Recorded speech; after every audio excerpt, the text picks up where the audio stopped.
Yesu nashimwe bwoko bw'Imana, nongeye kubasuhuza mbifuriza umugisha n'amahoro bituruka ku Mwami Imana.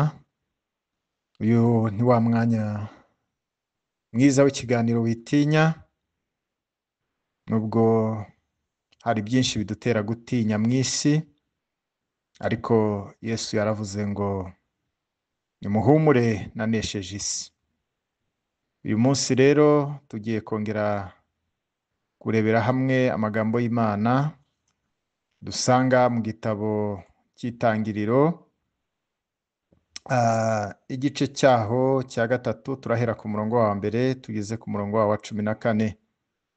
Turareba ku nsanganyamatsiko ivuga ngo abantu batatu b'ingenzi Imana ishyira mu buzima bwawe kugira ngo isohoze umugambi wayo, mu gice cyawo cya kabiri. Kuko mu gice cya mbere twari twarebye n'ubundi igitabo cy'Itangiriro mu gice cyawo cya kabiri, aho twabonye abantu batatu b'ingenzi baje mu buzima bwa Mose mu gihe yari amaze kuvuka, kandi muri icyo gihe hariho umugambi wo kwica abana bose b'abahungu bavukaga. Hanyuma rero tubona abantu batatu b'ingenzi babayeho mu buzima bwa Mose, bamufashije kugira ngo abashe guhungishwa urwo rupfu, abashe kurokoka, kuko Imana yari ifite umugambi ukomeye ku buzima bwe. Abo rero twabonye ba mbere, twabonye ababyeyi, tubona ababyeyi ko ari ingenzi. Ikindi tubona abavandimwe, tubona n'abandi bantu bakomeye mu buzima. Twabonyemo umukobwa wa Farawo, nawe ko yagize uruhare rukomeye mu buzima bwa Mose kugira ngo abashe kurokoka urwo rupfu. Uyu munsi rero reka tubanze dusome ibyanditswe byera, hanyuma twongere turebe igice cyawo cya kabiri, turebe abantu batatu b'ingenzi Imana yateguye mu buzima bwawe kugira ngo ibashe gusohoza umugambi wayo muri wowe. Reka dusome mu izina rya Yesu. Itangiriro 3:1 kugeza kuri 14. Icyo gihe Mose yaragira umukumbi wa Yetero sebukwe, umutambyi w'Imidiyani. Aturukiriza umukumbi nyuma y'ubutayu, ajya ku musozi w'Imana witwa Horebu. Marayika w'Iteka amubonekera mu kirimi cy'umuriro kiva hagati mu gihuru cy'amahwa. Arabona icyo gihuru cyakamo umuriro nticyakongoka. Musa aribwira ati, reka ntambike ndebe iri shyano riguye, menye igituma igihuru kidakongoka. Uwiteka abonye yuko atambikishwa no kubireba, Imana imuhamagara iri hagati muri icyo gihuru iti, Mose, Mose. Aritaba ati, karame. Iramubwira ati, wikwegera hano, kandi kwetura inkweto mu birenge byawe, kuko aho uhagaze ari ahera. Kandi iti, ndi Imana ya so Aburahamu, Imana ya Isaka, Imana ya Yakobo. Mose yipfuka mu maso kuko atinye kureba Imana. Uwiteka aramubwira ati, nukuri mbonye kubabara k'ubwoko bwanjye buri muri Egiputa, numvishe gutaka batakishwa n'abakoresha uburetwa, kuko nzi imibabaro yabo. Kandi manuwe no kubakiza mbakure mu maboko y'Abanyegiputa, bakure muri icyo gihugu, bajyane mu gihugu cyiza kigari cy'amata n'ubuki, gituwemo n'Abanyakanani, n'Abaheti, n'Abamori, n'Abaferezi, n'Abahivi, n'Abayebusi. Nuko dore gutaka kw'Abayisiraheli kwangezeho, kandi nabonye agahato Abanyegiputa babahata. Nuko none ngwino ngutume kuri Farawo, ukure muri Egiputa ubwo bwoko bwanjye bw'Abayisiraheli. Mose abwira Imana ati, ndi muntu ki wahangara kwegera Farawo ngo nkure Abisiraheli muri Egiputa?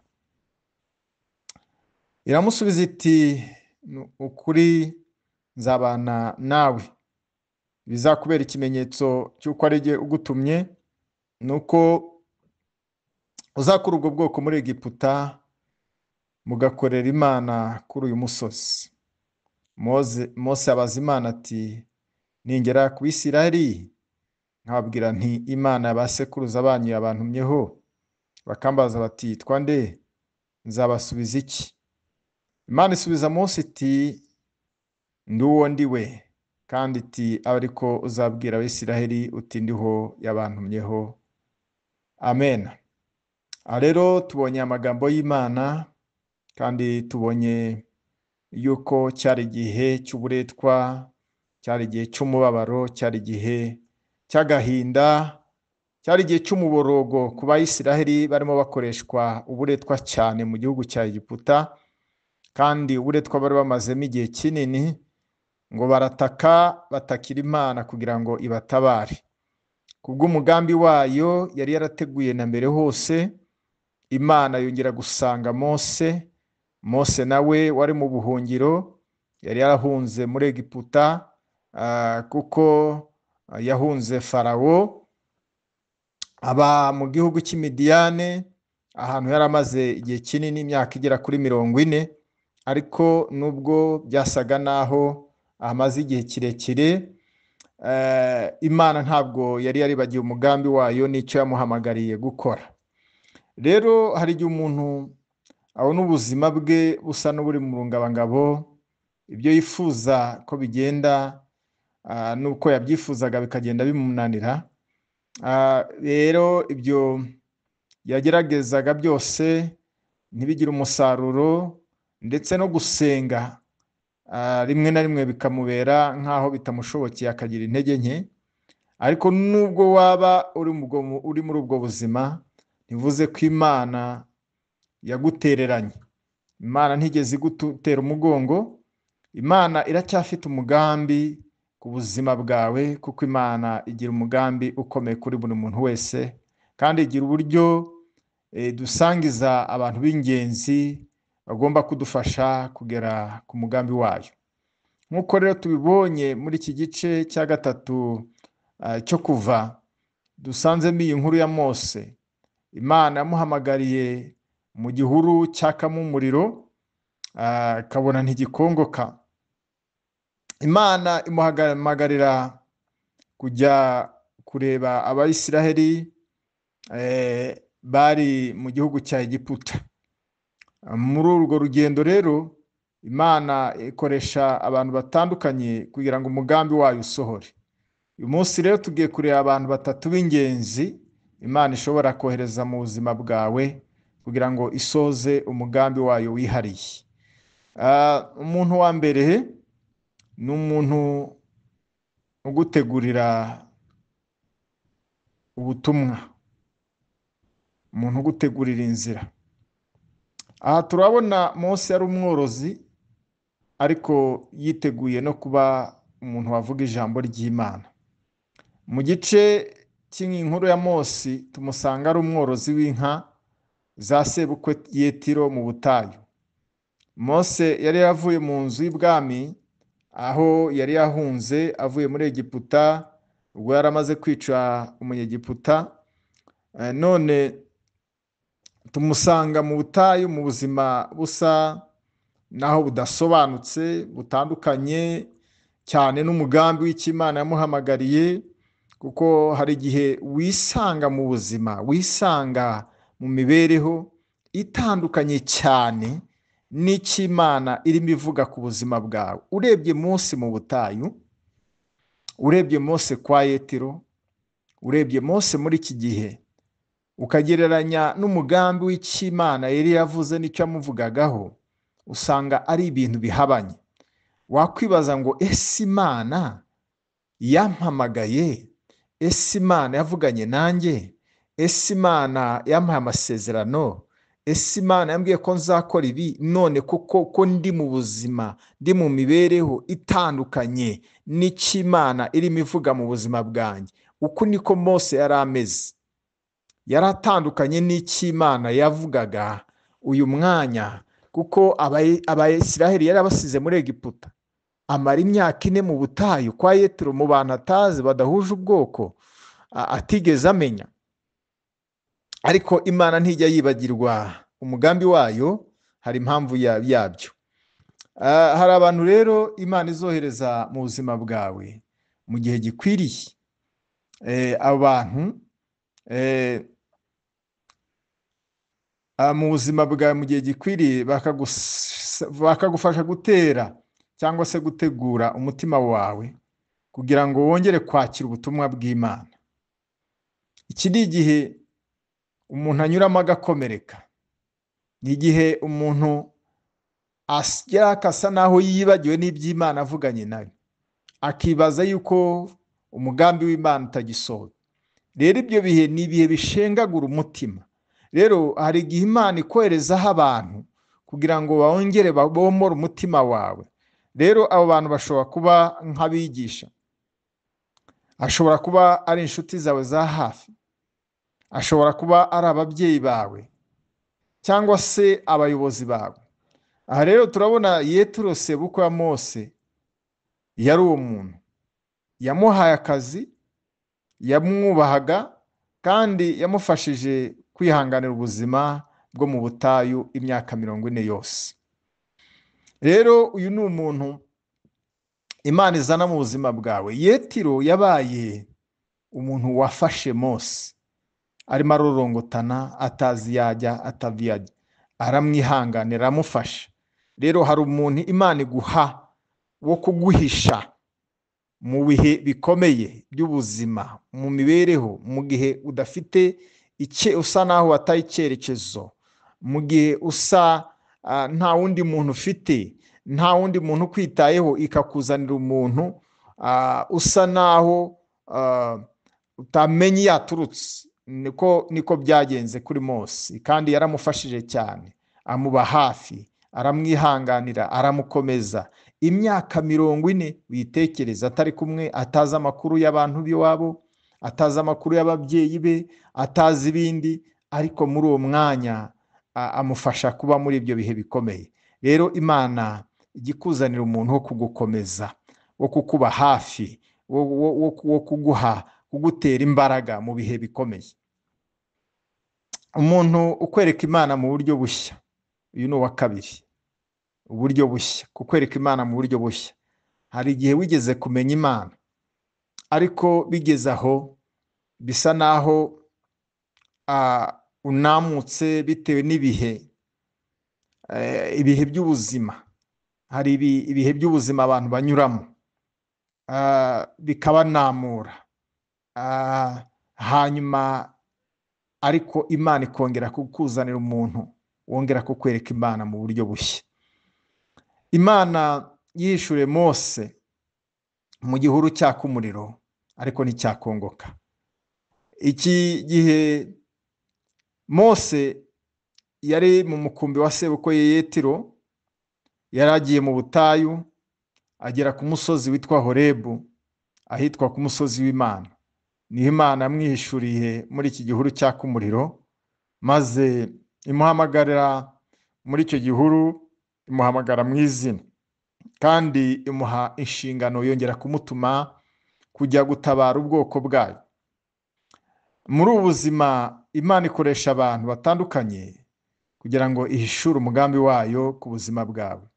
Igihe cyose iyo abantu batangiye kwitegura mu mutima wabo, Imana itangira kubereza ababayishurira.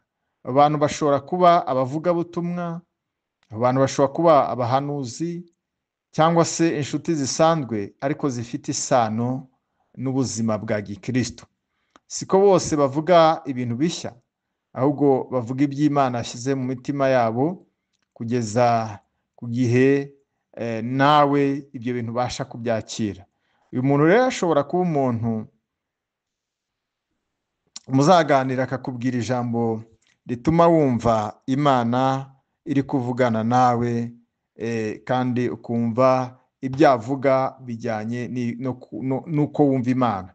Ashobora kukwereka icyo Imana igushakaho, ndetse akagufasha kubona ko hari umugambi wihariye ku buzima bwawe.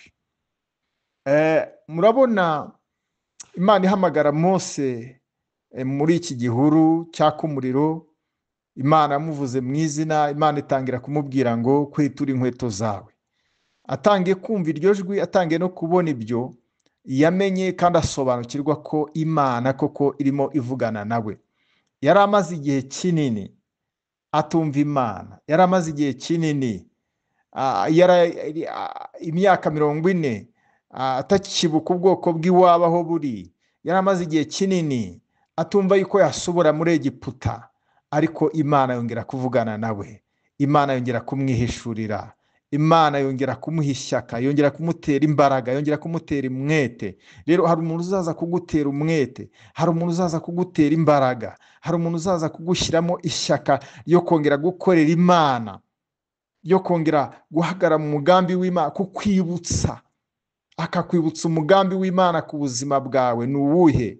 Kuko hari igihe ibyo tunyuramo n'ubuzima tunyuramo bitwibagiza umugambi w'Imana yaduhamagariye, tukumva byanatuvuyemo, tukumva ntidushaka kubyumva, ariko Imana izazana umuntu nanone wongera kubikwibutsa bundi bushya, wumve wongeye kubyakira. Umuntu wa gatatu ni umuntu ujyana nawe mu rugendo, umuntu mufatanyije urugendo. Imana yahaye Mose umufatanyabikorwa Aroni. Iyi Imana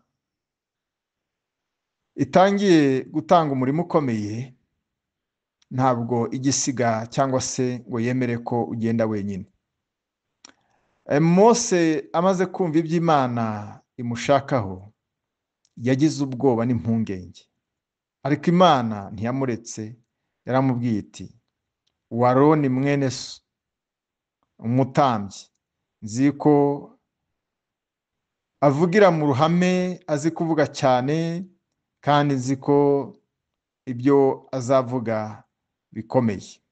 Aroni yari umuvandimwe wa Mose, kandi yabaye umufatanyabikorwa we, umuvugizi we n'umufasha.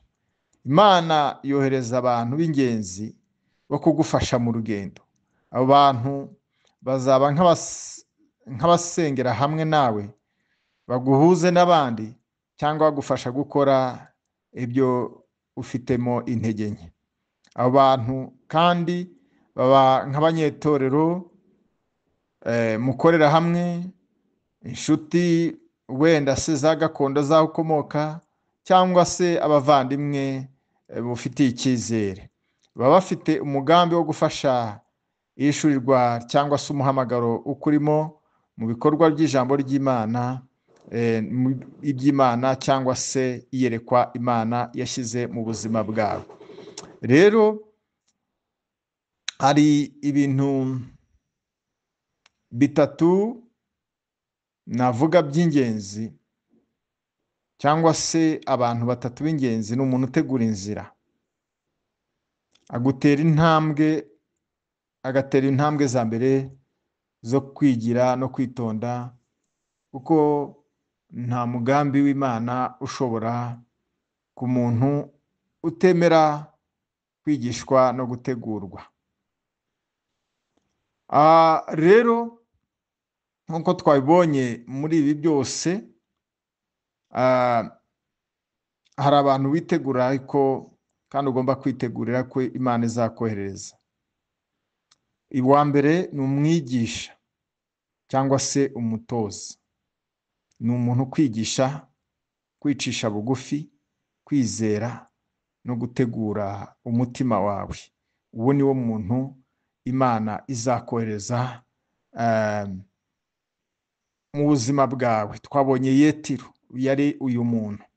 Uwa gatatu, umuntu uguhishurira, cyangwa se umuntu umuvugabutumwa, ukubwira ubutumwa bw'Imana, ukwereka inzira y'umugambi wayo. Aha twabonye Imana isanga Mose mu gihuru cyaka umuriro, yongera kumubwira ubutumwa, yongera kumwibutsa inshingano, yongera kumwibutsa umugambi Imana imufitiye. Rero ni umuntu uza kugushyigikira, akongera kukwibutsa, akongera akakwereka umugambi n'icyerekezo cy'Imana aho ikuganisha. Umufasha, icya gatatu, ni umufasha cyangwa umujyanama mu rugendo. Umuntu ugukomeza, ni umuntu ukuganiriza, ni umuntu ugusengera, ni umuntu ugufasha kuzirikana icyerekezo.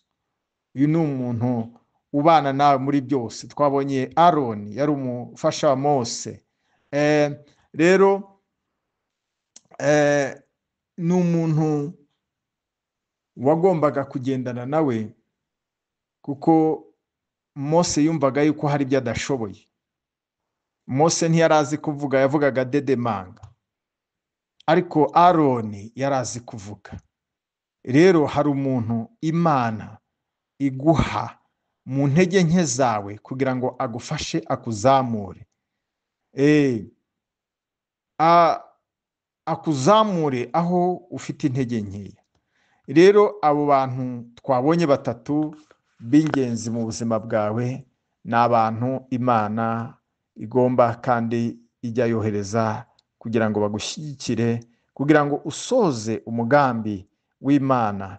Ushobora kwibaza ngo umugambi w'Imana ni uwuhe? Ushobora kwibaza ngo umugambi w'Imana ku buzima bwanjye ese ntiwaheze? Ariko tubonye neza yuko hari igihe twibagirwa, hari n'igihe twumva yuko umugambi w'Imana warenze, ariko tubonye yuko nanone no muri cya gihe twaba twaribagiye, Imana yongera kudusanga, Imana yongera kudutumaho abantu, Imana yongera kuvugana natwe, Imana yongera kutwibutsa, ikatwibutsa umugambi wayo. Nawe uyu munsi nagira ngo wibuke, wongere wibuke umugambi w'Imana uri ku buzima bwawe, wongere wibuke bya bihe Imana yavuganye nawe, wiheranwa n'ibihe urimo, wiheranwa n'amateka uhagazemo, wiheranwa n'ibyo wanyuzemo byakunamuyemo urukundo rw'Imana, byakunamuyemo kumva ufite ishyaka n'umuhate wo gukorera Imana. Ahubwo wongera usubire inyuma wibuke iby'Imana yavuze ku buzima bwawe, wongera ubwire Imana ngo Mana, nubwo ndi mu ntege nke, uyu munsi ohereza abantu bakwiriye, abantu bavuye ku mutima wawe, abantu boherejwe nawe Mwami, kugira ngo baze bahagarare nanjye, kugira ngo bongere kuza kunshyigikira, kugira ngo bongere kuza kunyibutsa, kugira ngo bongere kuza kuntera imbaraga, kugira ngo Mwami wongere kumpagurutsa, nongere guhagurutswa nawe gukora umugambi wawe. Kuko Mose yabanje guhakana gusubira muri Egiputa, yabanje kongera kwibutsa Imana, yibwira ngo nta hantu yatunguka Farawo, ariko Imana yamubwira ngo nzabana nawe. Rero nawe warucitse intege, nagira ngo nkubwire, Imana izabana nawe, Imana izagushyigikira, Imana izagukomeza, Imana izakwambika imbaraga. Rero wicika intege, komera, Uwiteka witinya, Uwiteka ari kumwe nawe, mu izina rya Yesu. Urakoze Data, turagushimiye kuko wongeye kuvugana natwe mu ijambo ryawe, kuko wongeye kudushyigikira, wongeye kutwambika imbaraga, kandi wongeye kohereza abantu b'umumaro, abantu bavuye ku mutima wawe Data. Ni mu izina rya Yesu Kristo dusenze, amen.